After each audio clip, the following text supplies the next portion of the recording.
Je voudrais qu'ensemble, nous puissions ouvrir la parole de Dieu. Je parlais avec quelqu'un cette semaine sur l'inspiration des Écritures. Vous savez que de plus en plus de gens croient que la Bible n'est pas inspirée de Dieu dans son ensemble, même dans les milieux chrétiens. Et je prie que nous ne soyons pas emportés par le vent de ce monde, mais que nous restions attachés à la parole de Dieu.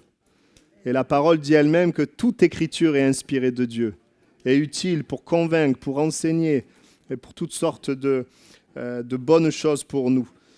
Voilà, nous croyons qu'elle est inspirée, et nous croyons que parce qu'elle est inspirée, Dieu la confirme dans nos vies, dans nos cœurs. Amen. Nous ouvrons donc dans Jean chapitre 15, et nous lisons à partir du verset 1er.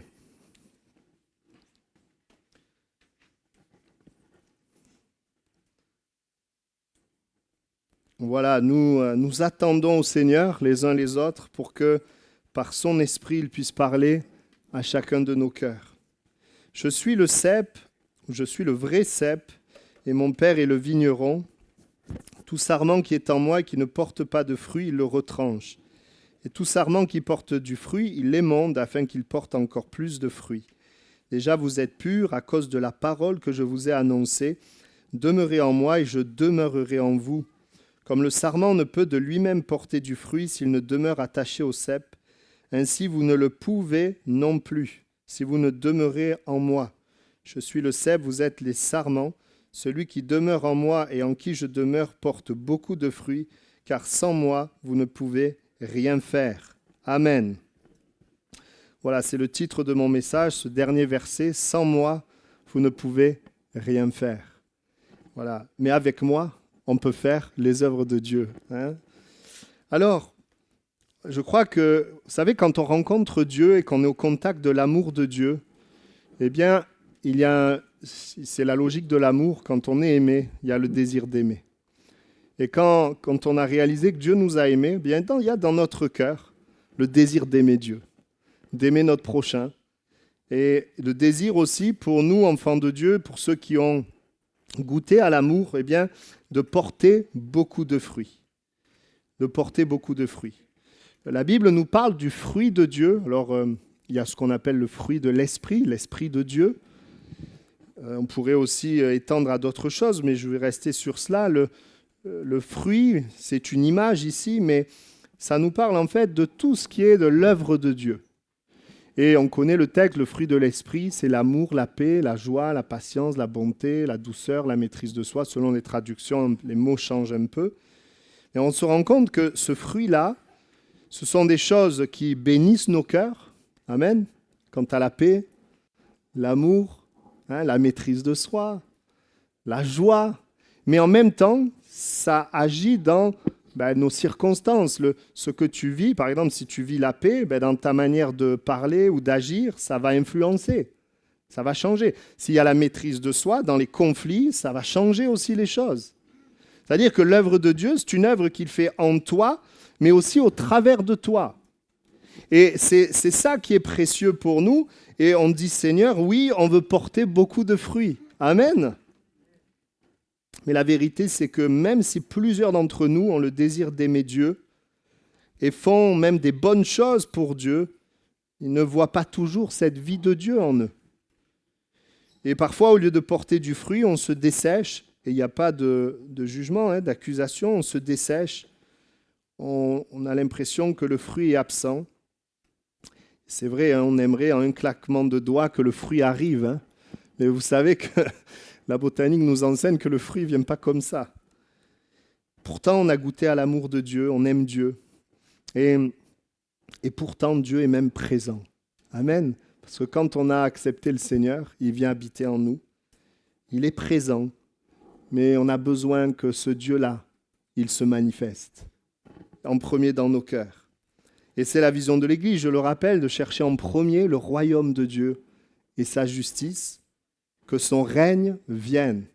Et souvent, ne soyons pas comme certains qui pensent que quand on dit que son règne vienne, on va prier, puis Dieu va agir autour de nous. Non, Dieu ne fonctionne pas comme ça. Dieu, il agit d'abord en toi et après au travers de toi. Des fois, on aimerait, c'est vrai, on prie, Seigneur, fais ça, fais ça, fais ça. Et le Seigneur dit, attends, je veux faire en toi pour pouvoir faire ça. Il y a tellement d'exemples dans la Bible. Amen. Et ce matin, le Seigneur a mis sur mon cœur vraiment d'aller dans une certaine direction. Pourquoi, en fait, on goûte à l'amour de Dieu, on aime Dieu, et pourtant, il n'y a pas ce fruit comme on aimerait? Eh bien, c'est souvent une question de moyens. Quel moyen, finalement, est utilisé pour obtenir ce fruit? Vous savez, quand vous avez un arbre qui porte du fruit, on pourrait aller se dire, allez, on va tirer sur les branches pour que ça porte plus de fruits. Et des fois, dans nos vies, on fait toutes sortes de choses pour porter du fruit. Peut-être qu'on s'agite de droite et de gauche. Peut-être qu'on se dit, là, si je prie 3 heures, ça va changer quelque chose. Ou je fais ci, ou je fais ça. Et puis on tire, mais il n'y a pas de bruit. Et parfois, on fait des choses pour Dieu, et pourtant, on se dessèche. Et pourtant, on est confus, et même parfois découragé. Et Dieu dira, sans moi, vous ne pouvez rien faire. Et je vais rajouter quelque chose qui est dans l'esprit du texte. Sans moi, vous ne pouvez rien faire de divin, de Dieu, de spirituel. Parce qu'on peut très bien faire des choses pour Dieu. Eh oui, on peut faire des choses humainement pour Dieu. Je ne vais pas le lire pour gagner du temps, mais vous pourrez lire Romains 9, 30, 33 qui parle de cela. Un effort, même si c'est pour Dieu, un effort charnel produira un résultat charnel. Charnel vient de la chair, par nos propres raisonnements, nos propres pensées, ce qui est propre à l'homme, mais sans la vie de Dieu. Regardez les amis de Job, ils ont voulu conseiller Job, ils ont voulu lui faire du bien, hein. Ils ont voulu même peut-être enseigner Job, mais ils n'ont pas fait l'œuvre de Dieu. Dieu le dira à la fin du livre. Nous pouvons faire les choses, mais pas par la force du Seigneur. Et ça ne marche pas. Ils ont agi avec leur propre raisonnement, leur propre pensée, théologie, mais ce n'était pas le cœur de Dieu. On veut faire du bien, mais en fonction de comment ça se passe, on est parfois déçu et blessé. On veut servir Dieu, parfois comme Moïse. Quand il a voulu libérer le peuple, on n'est pas compris, ça ne marche pas. Sans lui, nous pouvons poursuivre des choses en son nom, mais faites par la chair. Et comment on le sait si on fait par l'esprit ou par la chair? C'est le fruit que ça produit. Le fruit que ça produit en nous et autour de nous. Je me rappelle de cet homme qui était tout content parce qu'il avait témoigné à une personne, il avait passé toute une partie de la nuit à lui parler de Dieu. Parce que la personne était ouverte. Et la personne écoutait. Et là, à la fin, il s'est dit, là, c'est sûr qu'il va se convertir. Et vous savez la suite. Hein, il ne s'est pas converti. Il avait beau prendre du temps pour parler. Et bien sûr, ça l'a enseigné sur le fait que oui, sans l'Esprit de Dieu, bien, on ne peut pas amener quelque chose de divin. La vie chrétienne, le service chrétien n'est pas une question de performance avec effort humain, résultat humain, mais nous l'avons lu, et c'est le contexte du texte qu'on a lu. Sans moi, vous ne pouvez rien faire. Pourquoi Jésus dit cela? Il dit, celui qui demeure en moi et en qui je demeure porte beaucoup de fruits. Le Seigneur dit cela pour que nous puissions être dans une autre logique que ce monde. La logique de ce monde, je fais des efforts, j'ai un résultat. La logique du royaume de Dieu, je demeure en Dieu et Dieu fait le résultat. C'est une autre logique. Et nous ne sommes pas habitués à cela parce que nous sommes profondément humains, c'est normal, on n'est pas des extraterrestres au milieu de nous, on est humains. On veut faire les choses, c'est vrai. Mais le Seigneur dit, oui, demeurez en moi et vous porterez beaucoup de fruits. Demeurez en moi, moi je demeurerai en vous. Et vous porterez beaucoup de fruits. C'est plus une logique d'être dans sa présence de foi et la vie découle. La vie découle. Je voudrais vous prendre des exemples pratiques. Une personne peut préparer un message ou un projet uniquement avec ses capacités. Elle peut vouloir le faire pour Dieu. Et elle fait avec des techniques de communication, avec sa mémoire, avec un charisme, contrôle de l'image, confiance en soi, intelligence artificielle, et le résultat peut être impressionnant, intelligent et bien structuré. Les gens disent « Waouh, quelle personne douée !» mais les cœurs ne changent pas.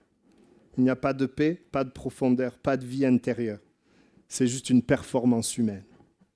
Il peut y avoir une autre personne qui prépare aussi sérieusement un projet ou un message. Elle étudie, elle travaille, elle répète, mais avant tout, elle dépend de Dieu. Elle cherche la direction du Saint-Esprit, de Dieu. Elle ne compte pas seulement sur son talent, mais elle s'attend à Dieu. Quand elle parle, ce n'est pas forcément spectaculaire, c'est parfois même simple, mais les personnes peuvent être touchées dans leur cœur, encouragées, avoir une paix, une conviction, une transformation. Pourquoi ? Parce qu'il y a autre chose que la capacité humaine. Il y a le fait de demeurer dans la présence de Dieu. Amen. C'est la présence de Dieu qui amène la vie de Dieu. C'est logique. Et dans le milieu chrétien, il y a beaucoup de gens qui peuvent ne plus en pouvoir de servir Dieu. On peut faire un burn-out parce que nos efforts sont là, mais le contact avec Dieu, la foi, la vie de Dieu a besoin d'être renouvelée. C'est pour ça que la Bible nous invite à vivre pour Dieu, mais à vivre aussi par Dieu. Amen. Quand Moïse disait « je ne sais pas parler », Dieu ne lui dit pas « travaille ton éloquence ». Mais quand il dit « je ne sais pas parler », Dieu lui dit « je serai avec toi ». Quelle est la solution pour nos problèmes ? La présence de Dieu. Ça ne veut pas dire qu'il faut être des imbéciles et pas avoir de vocabulaire et parler n'importe comment. Si on peut bien parler, c'est mieux.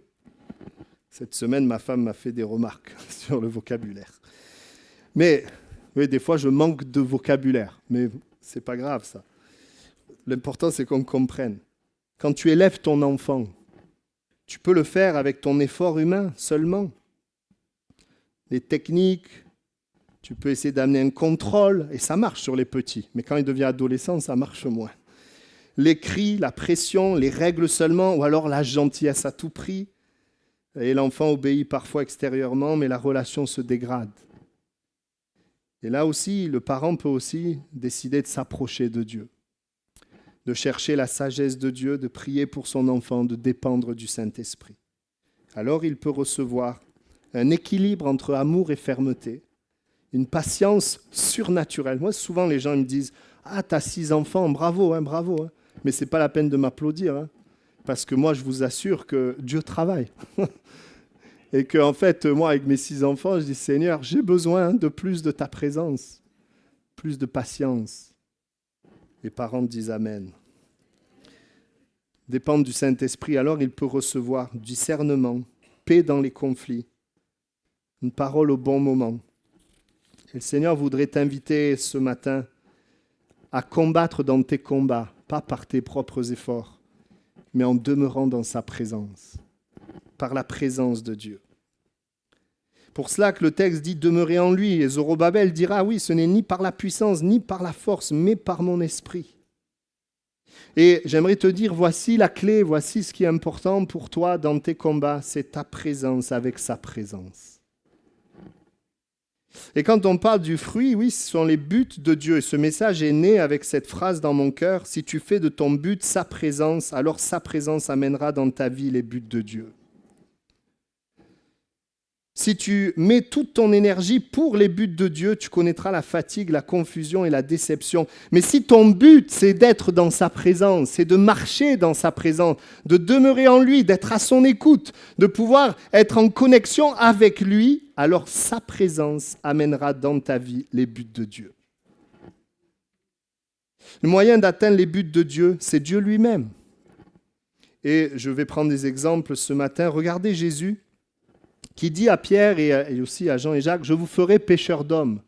Juste avant, il donne le moyen. Il dit, « Suivez-moi, et je ferai de vous des pécheurs d'hommes ». Autrement dit, pécheurs d'hommes, c'est le but, mais le moyen, c'est que vous me suiviez. C'est que vous soyez avec moi, c'est que vous marchiez avec moi. C'est ce moyen-là qui te permettra de vivre les promesses que Dieu a pour toi. Ce n'est pas notre gesticulation, ce n'est pas nos pensées, nos raisonnements, c'est encore moins l'influence de ce monde, mais c'est l'influence de la présence de Dieu. Et on a une bonne nouvelle, si vous avez accepté Jésus, l'Esprit de Dieu habite en vous. Sans lui, vous ne pouvez rien faire, mais avec lui, on peut faire une œuvre spirituelle, éternelle, on peut faire l'œuvre de Dieu, lui au travers de nous. Et ce matin, Le Seigneur veut peut-être replacer tes regards au bon endroit. Le bon endroit, c'est Dieu lui-même, c'est sa présence. Quand nous avons nos regards au bon endroit, nous sommes vivifiés, nous sommes renouvelés. Dieu se manifeste. Quand on tourne nos regards vers lui, nous sommes rayonnants de joie. Et comme mardi où j'ai parlé de Gédéon, je voudrais ce matin aussi parler de Gédéon. Rassurez-vous, c'était plus qu'une introduction. On a avancé dans le message. La victoire de Gédéon n'est pas la victoire de la chair. La victoire de Gédéon n'a pas été faite avec la force de Gédéon. Cette victoire, vous pouvez la trouver dans la Bible, et vous voyez que Gédéon, avec ses hommes, vont vaincre les Madianites. Et c'est une très grande victoire, mais qui nous apprend qu'ils n'ont pas combattu eux-mêmes. Mais c'est Dieu, la présence de Dieu qui a combattu pour eux. Il n'y a pas eu de combat de leur part, donc pas eu de fatigue, de confusion, ni de blessure.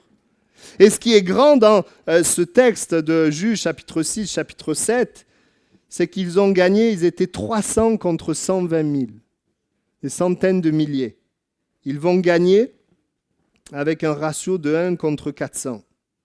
Ce qui est grand, c'est qu'ils ont gagné sans armes, sans effort. Il y a eu quand même quelque chose qu'ils ont dû faire, c'est simplement d'être au contact de la présence de Dieu et de l'écouter. C'est ça. Mais par le Dieu présent et agissant, ils ont vécu cette victoire. Et ce qui est encore plus grand, c'est que les 300 sont tous vivants à la fin. Il y a 0 perte. Il aurait pu en rester 2. Ça aurait été déjà une belle victoire. Mais ils sont tous là. La victoire qui vient de Dieu lui-même. Victoire qui vient de la présence de Dieu. Et l'Écriture nous le dit. Dieu l'annonce et Dieu le fait. Je vous le lis. Juges chapitre 6, versets 14 à 16. L'Éternel se tourna vers Gédéon et lui dit « Va avec cette force que tu as et délivre Israël de la main de Madian. N'est-ce pas moi qui t'envoie ?» On pourrait se dire en s'arrêtant là, oui, là il va devoir combattre. Mais ensuite, qu'est-ce qu'il dit ? Gédéon dit « Ah, mon Seigneur, avec quoi délivrerai-je Israël ? Ma famille est la plus pauvre en Manassé, je suis le plus petit dans la maison de mon père. » Autrement dit, il lui dit « Mais je suis trop petit, j'ai pas d'armes, j'ai pas de force, comment je vais faire ?» Et Dieu dit « Je serai avec toi. » On le répète, « Je serai avec toi. » Voilà l'arme. Voilà l'important. « Et tu battras Madian comme un seul homme. » Ce que le Seigneur te donne dans tes combats, c'est sa présence. Sa présence. Et des fois, on est habitué à des slogans, la présence de Dieu, des slogans. Même nous, on ne veut pas vivre des slogans, on veut vivre la réalité de la présence de Dieu qui nous donne des victoires. Et il est dit, Juge 7, 22, maintenant la réalité, ça c'est ce que Dieu dit, mais ce que Dieu dit le fait. Les 300 hommes sonnèrent encore de la trompette, et dans tout le camp, l'Éternel leur fit tourner l'épée les uns contre les autres. C'est Dieu lui-même qui donne la victoire. Le Seigneur veut nous apprendre à combattre autrement. La présence de Dieu, mais pas seulement, cette présence de Dieu manifeste. Parce que Dieu est partout, il est même avec les incroyants en ce moment. Mais Dieu veut parler et agir. Nous pouvons lui laisser plus de place. Dieu veut se manifester. La présence de Dieu manifeste, mais aussi avec nous. Amen. Avec Gédéon. On veut que Dieu se manifeste, mais Dieu se manifeste dans le monde, vous le savez. Il y a tellement de choses qui se passent. Quand on entend un témoignage, on voit que Dieu se manifeste. Mais il veut se manifester avec toi. Amen. Les combats sont remportés de cette manière par la présence de Dieu avec un homme. Et de notre côté, il y a notre part qui est de placer notre foi. Et la Bible dit que la foi qui continue, et dans ce texte, de demeurer en Dieu, ça nous parle d'une marche, c'est ce qu'on appelle la fidélité. Je continue de demeurer en lui, de m'appuyer sur lui, de m'abandonner à lui, de l'écouter, de chercher le contact avec sa présence dans ces étapes-là, dans sa présence, dans le fait de demeurer. Eh bien, Dieu se manifeste en réponse à ta foi. Dieu se manifeste. Je suis tellement heureux de savoir que le Seigneur nous a ouvert un accès dans sa présence et que rien dans ce monde ne peut nous enlever l'accès. Je suis tellement content qu'il ne faut pas donner de l'argent pour parler à Dieu et pour l'écouter. Parce que le jour où je n'ai pas d'argent, je ne peux plus l'entendre. Tellement heureux de savoir qu'en fait, juste avec la foi, notre cœur, nous pouvons l'entendre et l'écouter. Alors c'est vrai, il y a notre chair et il y a le diable qui fait tout pour qu'on ne l'entende pas et qu'on ne l'écoute pas. Il a plein d'occupations à nous proposer pour que notre tête soit tellement remplie qu'on n'arrive plus à prendre un temps posé devant Dieu. On n'arrive plus à prendre le temps de finalement croire que le Seigneur veut nous parler. Ce matin, je voudrais te dire, comme Dieu avec le peuple d'Israël qui donnait la manne chaque jour, le Seigneur veut nous parler chaque jour. Et combien c'est bon d'être en sa présence. Ézéchias également va venir dans la présence de Dieu. D'ailleurs, je corrige parce que j'ai parlé d'Ésaïe mardi. Ésaïe, c'est le livre qui nous relate cette expérience, mais c'est Ézéchias. Ézéchias qui va prendre la lettre de la main des messagers de celui qui est venu contre lui, qui vient menacer. Il monte dans la maison de l'Éternel, la déploie devant l'Éternel. Et la Bible dit qu'alors qu'il vient dans la présence de Dieu, c'est la présence de Dieu qui va combattre pour eux. La victoire de Jéricho, c'est la même chose. Ils vont combattre parce que la muraille va tomber, ils vont remporter la victoire. Mais cette muraille va tomber parce qu'ils ont écouté Dieu. Et ils ont écouté Dieu, il y a eu ce moment, tout a commencé quand Josué va être face au chef de l'armée de l'Éternel, qui est une Christophanie, une apparition de Christ dans l'Ancien Testament, la présence. Voici, j'arrive maintenant. Et la victoire de Jéricho n'est pas une victoire par leur propre force. Ils n'ont pas pris des gros troncs d'arbres pour essayer de défoncer les portes. Non, ils ont rencontré Dieu, ils ont écouté Dieu. Et dans cette phase de rencontre et d'écoute de Dieu, Dieu a fait tomber la muraille. Amen. On pourrait parler d'autres exemples. David face aux Philistins, même Moïse.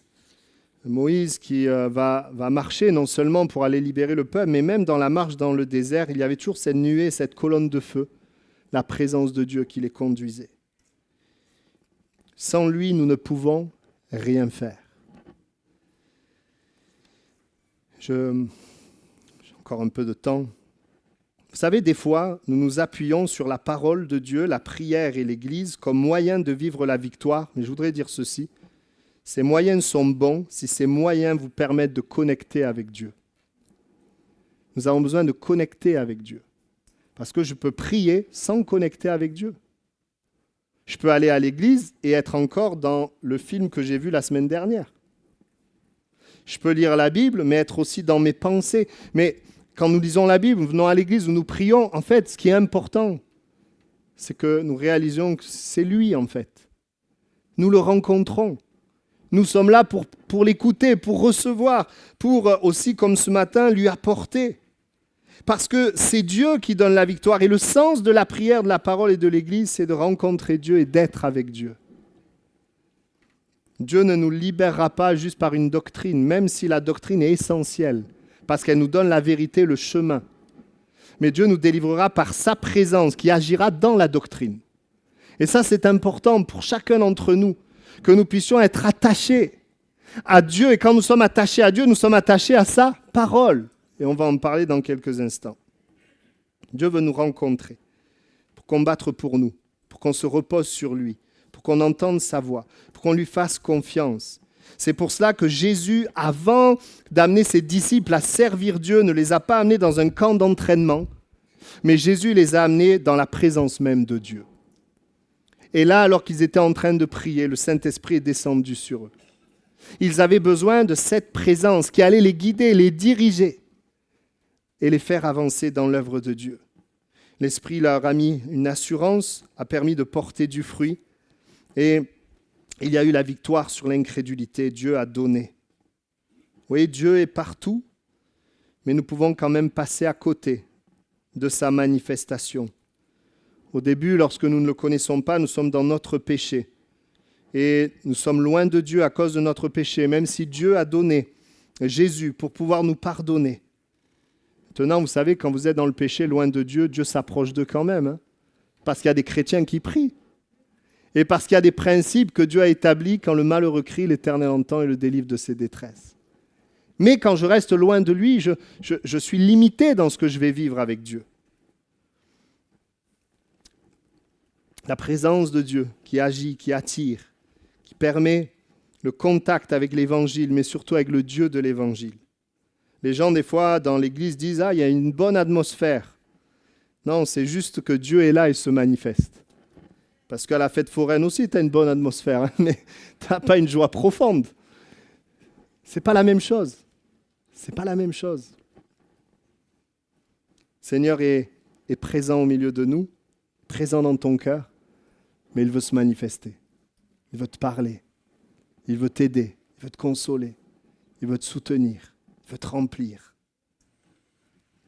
Et il va donner, Jésus dira, je laisserai mon esprit, le Paraclétos, qui se tiendra à côté de vous. Et il vous enseignera, il vous rappellera. Jésus prévoyait que nous vivions par sa présence. Et cette présence, c'est le Saint-Esprit dans le cœur des disciples qui a permis aux fruits de Dieu de se manifester. La Bible dit par exemple qu'il y avait une grande joie.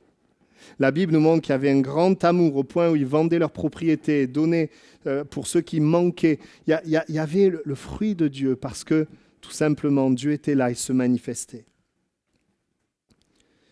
Mais je vais terminer avec ça. Ce n'est pas tout à fait fini, je vais être honnête avec vous, mais je voudrais terminer juste avec 3 points, mais ça sera court.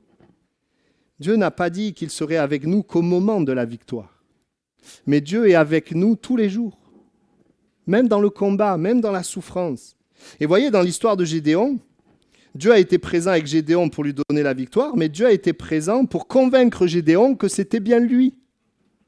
Dieu a été aussi celui il était présent pour réduire l'armée de Gédéon de 32 000 à 300. C'est ce qu'on a partagé mardi soir, le dépouillement que Dieu fait de cette chair qui nous empêche de vivre pleinement cette manifestation de Dieu.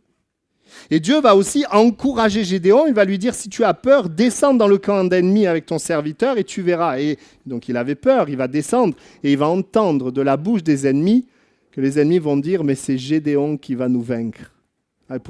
Pour paraphraser simplement. Donc on voit que Dieu était là et à chaque fois c'est la présence de Dieu qui soutient Gédéon jusqu'à ce que la présence de Dieu donne la victoire sur ses ennemis. Moi je suis tellement heureux de savoir que Dieu est là dans toutes les saisons de ma vie. Il est là dans la saison que tu es en train de vivre. Et même quand tu n'arrives même plus à prier, moi ça m'est arrivé, même quand tu es tellement confus, tu ne sais pas comment tu vas t'en sortir, le Seigneur est là. Et le Seigneur, il nous relève. Et des fois, je ne sais pas comment expliquer comment il m'a relevé, mais il m'a relevé. Sinon, je ne serais pas là. Je voudrais terminer sur ces 3 points. On voit dans l'histoire de Gédéon que la présence de Dieu va donner plusieurs choses à Gédéon avant la victoire.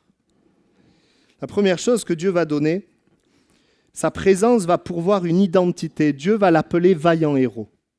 Et c'est intéressant parce que Dieu ne lui dit pas ça après la victoire. Il lui dit ça alors qu'il n'a rien fait d'héroïque. La présence de Dieu te dira ce que tu es. Lorsque tu acceptes Christ, eh bien tu es en lui et parce que tu es en lui, tu as une nouvelle identité. Tu n'es plus la même personne. Et c'est le regard de Dieu qui est posé sur Gédéon. Et Gédéon dit, « Ah mon Seigneur, avec quoi délivrerai-je Israël ?» On l'a lu, « Ma famille est la plus pauvre et je suis le plus petit. » L'identité de Dieu ne s'appuie pas sur la chair, ne s'appuie pas sur ton passé, sur ce que tu as fait ou pas fait, mais l'identité est donnée par la présence même de Dieu. Oui, Dieu voit en lui un vaillant héros parce que tout simplement, c'est quelqu'un qui accueille la présence de Dieu. Et si tu accueilles la présence de Dieu, oui, eh bien, tu es en Christ. Et en Christ, tu es fort. En Christ, tu es sage. En Christ, tu es saint. En Christ, tu es patient. En Christ, tu es toutes ces choses-là. Et tu dois l'accepter par la foi. Même si dans ta chair, tu ne le vois pas encore. Et c'est ça, la gloire de la nouvelle alliance. C'est ce que nous sommes en Christ. C'est sa présence qui nous permet d'être véritablement sages, saints, forts, patients. Oui, sa présence en nous. Mais notre part, c'est d'y mettre la foi. C'est de le croire. Parce que quand nous le croyons, Christ en nous, l'Esprit en nous, nous change, nous transforme. Quand la présence déclare ce que tu es, communique la vie. Deuxièmement, même si Dieu est présent, c'est bien si Dieu est présent, mais tu as besoin de savoir que le Dieu présent, il est pour toi. Eh oui. Regardez, moi quand j'étais petit, quand on faisait du foot, on faisait des équipes. Alors il y avait les forts. Vous voyez, au foot, il y a toujours les forts. Le fort est là, mais le fort, tu veux qu'il soit dans ton équipe. Parce que si le fort, il est dans l'équipe adverse, même s'il est là, eh bien ça ne change rien. Il faut que le fort, il soit avec moi. Vous comprenez l'image maintenant. Ok, Dieu est présent, mais tu as besoin de savoir que Dieu t'est favorable. Que Dieu, il est avec toi. Parce que le diable, il est quand même assez fort. Il a son arc avec ses flèches. Et puis je vous assure qu'il a réussi à avoir beaucoup de chrétiens avec la culpabilité. Beaucoup de chrétiens voient la faveur de Dieu en fonction de leurs œuvres. Le problème, c'est que dans ta chair, les œuvres seront toujours mauvaises. Donc c'est un cercle vicieux, parce que tu regardes à la chair, ça t'amène plus dans la chair, ça amène encore plus, et tu t'en sors jamais. Mais j'ai une bonne nouvelle, Jésus est mort et ressuscité. Dieu nous est favorable à cause de Jésus-Christ. Et c'est bon, surtout, moi je me souviens des moments quand j'étais jeune chrétien, quand je ne faisais pas quelque chose de bon, je demandais pardon, mais je n'arrivais pas à saisir le pardon. J'avais l'impression qu'il fallait que je paye, que j'attende 3 jours, et que là je dis c'est bon, Dieu m'a pardonné, on peut avancer. Puis un jour, j'ai eu Michée 7,18, ça m'a libéré dans une traduction. Dieu prend plaisir à faire grâce. Je savais que Dieu faisait grâce, mais je ne savais pas que Dieu pouvait prendre plaisir à faire grâce. Et à partir de ce jour, j'ai compris que, même si toujours dans mon âme, ce n'est pas toujours facile, que Dieu prend plaisir à me pardonner, à être avec moi, pour moi. Et c'est la vérité pour toi. Si tu as péché, eh bien, confesse tes péchés, délaisse-les et saisis la grâce de Dieu, saisis le pardon de Dieu. Saisis l'amour de Dieu. Dieu ne prend pas plaisir. Moi, quand mon enfant il fait quelque chose de mal et qu'il est triste, après, je veux qu'on passe à autre chose. Je veux qu'il apprenne, c'est vrai. Mais je veux qu'on passe à autre chose, qu'on retrouve la joie et qu'on puisse avancer. Je ne veux pas que mon enfant, toute la semaine, il soit triste pour une chose. La faveur de Dieu. La Bible dit que Gédéon avait besoin de savoir que Dieu était avec lui. Et c'est pour ça qu'il va faire un sacrifice. Il va faire un sacrifice et on voit dans ce texte que Dieu va agréer le sacrifice.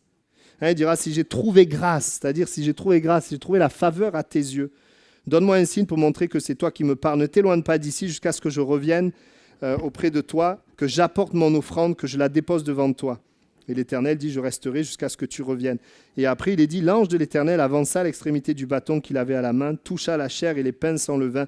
Il se leva du rocher un feu qui consuma la chair et les pains sans levain.